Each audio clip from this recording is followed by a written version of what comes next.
All right, let's talk about the Georgia Tech Yellow Jackets now. This is the team that, again, I picked to finish second in the ACC. 7-5 last year, 5-3 in ACC play. Huge part of that was the fact that Haynes King was banged up, missed games throughout the season, is able to come back and finish the season fairly strong. Over under win total is set at 7.5. Dude, I think that's a bargain. I don't disagree. I mean, they won 7 games last year dealing with quarterback injuries out the wazoo. I mean, I remember, I'm sure you do too, them coming to Blacksburg last year and shuffling between these backup quarterbacks. They weren't able to put the ball in the end zone that day, and they just looked lost and confused at the quarterback position. If Haynes King stays healthy, that all goes out the window. When we saw how good they could have been, obviously the Florida State win did not mean as much as we thought it did in the moment.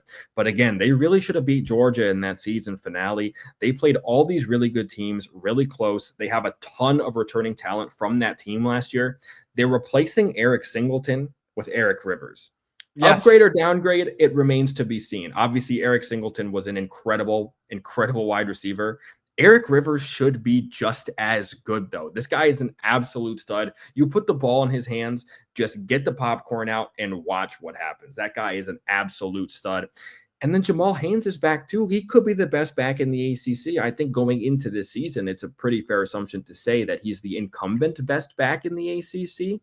Like, between the guys that they brought back on both sides of the ball, the new addition in Eric Rivers, who gives them another level of explosiveness at the second level, and the fact that Brent Key can coach his tail off, you got a recipe for a team that can win at least 8 games. I don't disagree with you. I think 7.5 is a number that's too low. Schedule's tough, especially when you got to play Georgia at the end of the season, but it's very manageable in the ACC.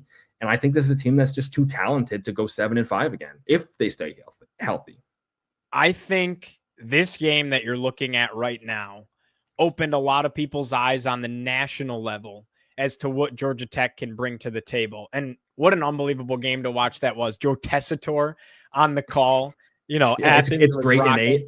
Yeah. It's great in 8. Yeah, no, absolutely electric. One thing that I think with Georgia Tech, I'm so big on coaches, right? Because I think one thing we learned in our time at Virginia Tech is how important particularly coordinators can be. Right. And there's a new defensive coordinator in Blake Gideon at Georgia Tech. I love the hire. He was the safeties coach at Texas, comes from Coach Sarkisian's staff, has an opportunity now to call plays at Georgia Tech, and totally fits the mold of we're going to go out and hit you. And you know that Brent Key brand of tough, physical, run you into the ground on offense and play tough physical defense on that side of the ball. And that's what he's going to bring to this defensive unit for the Yellow Jackets. I love the hire. I do. I think it's fantastic. And I think that Georgia Tech's going to see a lot of success this year. Yeah, it really is a matter of health, because without Haynes King, the offense just can't function. We saw that happen last year, regardless of how good their wide receivers can be, regardless of how good Jamal Haynes can be. So hopefully, we're praying for Haynes King health, because if he's able to stay on the field, the sky's the limit for this team. I know you have them making it to the championship game. I definitely think that's on the table if they're just able to stay on the field and able to win some key games along the way. Briefly, here is the Georgia Tech schedule at Colorado to open up, like we had mentioned. Week 3. Clemson, you get them at home, though. I mean, you could flip the conference on its head if somehow you win that game if you're Georgia Tech. I do have Clemson beating the Yellow Jackets there. Again, I have them running the table and winning the whole thing 12-0. And we'll get into our college football playoffs, but I think they're going to make some serious noise there as well.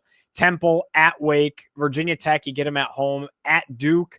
That's a sneaky tough game at Duke, not because of the atmosphere, but because I think Duke's going to be a good ball club. You get Syracuse at home. They're probably going to want a little bit of revenge there. It was a tough loss with drama, I think is a fair way to put it, between Georgia Tech and Syracuse a season ago. At NC State, definitely not an easy game. At BC, Pitt, and then you end with Georgia.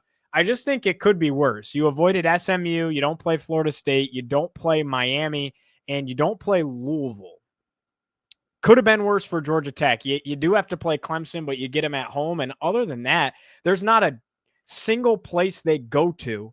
I think their toughest road atmosphere, probably Colorado, but I think you could argue it's going to be at Mercedes-Benz Stadium against Georgia. Yeah. It's a good point. First of all, it's a travesty that game is being played at a neutral site. Can I just say, I know. rivalry games should never, ever be played at a neutral site.